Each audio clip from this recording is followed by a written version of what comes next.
Hey, click on Detroit. Louis Canberry here, and the NFL draft is just a couple days away. Thursday night, the Lions hold the 16th overall pick in the draft, and I'm here to let you know of a couple guys that the Lions may or may not be looking at when it comes time to pick at 16. But the one big important thing to remember about this Lions draft this year is new general manager Bob Quinn is coming over from New England.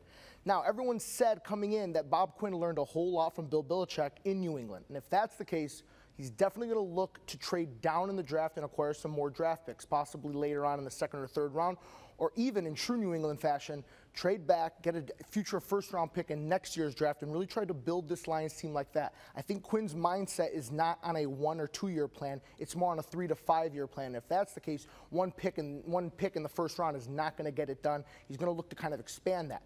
But if he can't find a trade partner to drop back into the first round, these are 4 guys that I think the Lions are going to focus on. And first, I'm going to start off with the offensive lineman. And this is a guy that many of you will remember from his days at Michigan State. That's Jack Conklin.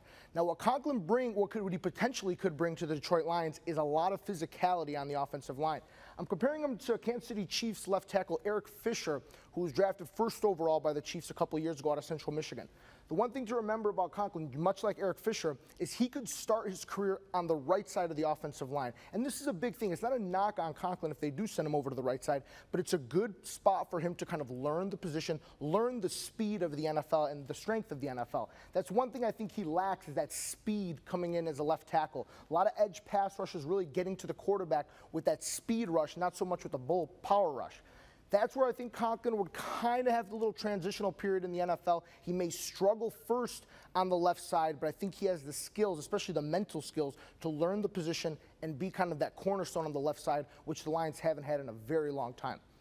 There's a couple offensive linemen that will go in the first round, probably 4 or 5 actually, and there's a good chance that Conklin's gone when the Lions pick. So if he's not there, I think they'll switch their attention to the defensive side of the ball, specifically on that D-line. And if that's the case, one guy that really jumps out to me is A'Shawn Robinson, the defensive tackle from Alabama. You'll remember A'Shawn Robinson from the college football playoffs. Both games he was absolutely dominant. This guy reminds me of a young Richard Seymour from New England. His ability to play across the board on that D-line is so important on the NFL these days. He can set up in a 3-4 and be your outside defensive end in a 3-4, or if you're in a traditional 4-3, which the Lions do run, he can be your inside kind of that 3 technique defensive tackle.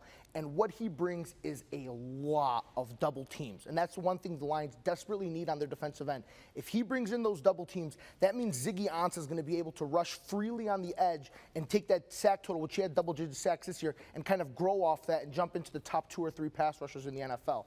Another thing A'Shawn brings, he's great against the run. He's so big, he takes up those blocks, and the guy cares about stopping the run. A lot of defensive tackles that come into the NFL want to be that J.J. Watt and Ndamukong Suh type player and get to the quarterback. But for A'Shawn Robinson, he's completely content with staying home and stopping the run, which when you play Adrian Peterson twice a year is a very important thing for the Detroit Lions defensive line to do.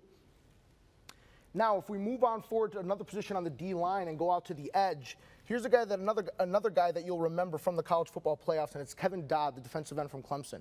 Dodd had the luxury in college of playing alongside Shaq Lawson, who's probably going to be a top 10 or top 15 pick in this year's draft as well.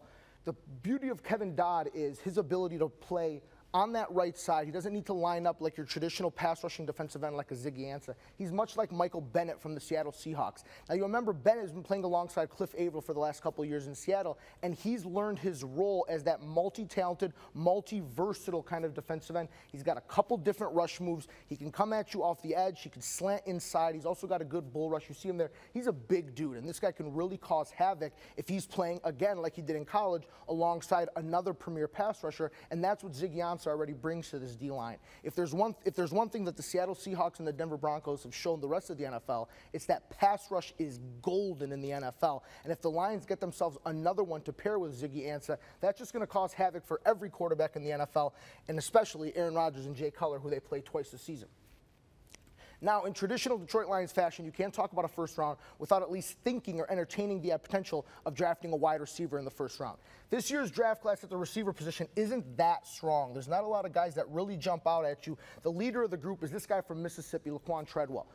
Treadwell is much like DeAndre Hopkins, who I kind of give him his NFL comparison to him. He's big, he's physical, he's strong, he's a great red zone target who knows how to use his body, knows how to get open, and knows how to score touchdowns. And that's the name of the game, really, when it comes down to it with your wide receivers. He's got those great ball skills. The one thing I'm not crazy about with Treadwell, he doesn't run that deep route very well. He's not a very fast runner. He's not going to burn by defensive backs in the NFL.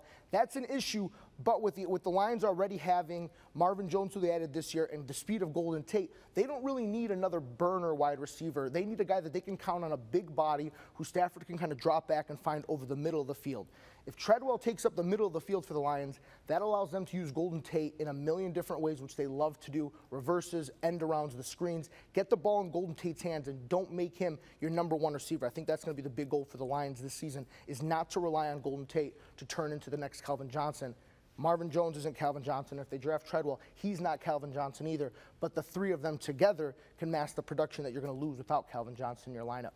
So those are just four guys. Like I said, Bob Quinn is probably going to try to move back into the draft, move back later on, maybe in picks 20 to 25, where he can still find value on the defensive line. One of these guys could potentially drop him in the mid-20s if you were to trade down, which would allow the Lions to get another second or third round pick, and like I said, possibly even a future first-round pick, which I think is the number one thing that Bob Quinn is going to be looking forward to.